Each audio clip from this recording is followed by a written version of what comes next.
Hello guys, welcome to tech doc YouTube channel. ఈరోజు మన స్టోర్లోకి ఒక కస్టమర్ తన Asus VivoBook 14" laptop display issue కోసం తీసుకొని వచ్చారు. స్క్రీన్ పైన ఎక్కువ వెయిట్ పడడం వల్ల స్క్రీన్ అనేది పింక్ షేడ్లోకి మారిపోయింది. ఇంకా స్క్రీన్ పైన ఒక స్ట్రైట్ లైన్ కూడా. సో ఇప్పుడు మనం దీన్ని స్క్రీన్ రీప్లేస్ చేయబోతున్నాం. స్క్రీన్ రీప్లేస్ చేయడం కోసం ల్యాప్టాప్ బ్యాక్ సైడ్ ఉన్న అన్ని స్క్రూస్ని జాగ్రత్తగా ఓపెన్ చేయాలి. ఇంకా మెయిన్గా ఇక్కడ కొన్ని హిడెన్ స్క్రూస్ కూడా ఉండొచ్చు, అది మీరు జాగ్రత్తగా చూసి రిమూవ్ చేసుకోవాలి. తర్వాత ఫస్ట్లీ ఈ ల్యాప్టాప్కి ఉన్న బ్యాటరీని డిస్కనెక్ట్ చేయాలి.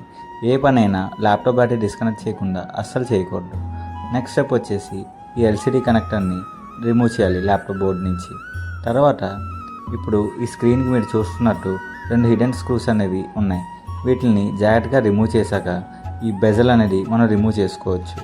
మీరు ఇప్పుడు స్క్రీన్ మీద చూస్తున్నట్టు ఈ బెజల్ని కేర్ఫుల్గా రిమూవ్ చేశాను. ఆ తర్వాత స్క్రీన్ని కూడా ప్యానల్ నుంచి రిమూవ్ చేసి దానికి ఉన్న కనెక్టర్ని డిస్కనెక్ట్ చేస్తున్నాం. స్క్రీన్ బ్యాక్ సైడ్ ఉన్న పార్ట్ నెంబర్ ద్వారా ఇంకో కొత్త స్క్రీన్ అనేది తెప్పించడం జరిగింది. ఈ ఆసూస్ వివోబుక్లో ఈ స్క్రీన్ కాన్ఫిగరేషన్ వచ్చేసి 14" ఫుల్ హెచ్డి ప్యానల్ 30 పిన్. కొత్త స్క్రీన్ రిసీవ్ అయ్యాక దాన్ని ఎక్స్టర్నల్గా కనెక్ట్ చేసుకొని ముందు ఒకసారి దాంట్లో ఏమైనా డెడ్ పిక్సెల్స్ ఉన్నాయా లేవా అని చెక్ చేసుకొని ల్యాప్టాప్లో ఫిక్స్ చేయడం అనేది జరిగింది. యాస్టీస్గా పర్ఫెక్ట్ కండిషన్లో ఉందని కన్ఫర్మ్ అయ్యాకే కస్టమర్కి హ్యాండ్ ఓవర్ చేసాం. మీకు కానీ ఇలాంటి వీడియోస్ మరికొన్ని చూడాలని ఉంటే టెక్ డాక్ యూట్యూబ్ ఛానల్ని సబ్స్క్రైబ్ చేసుకోండి.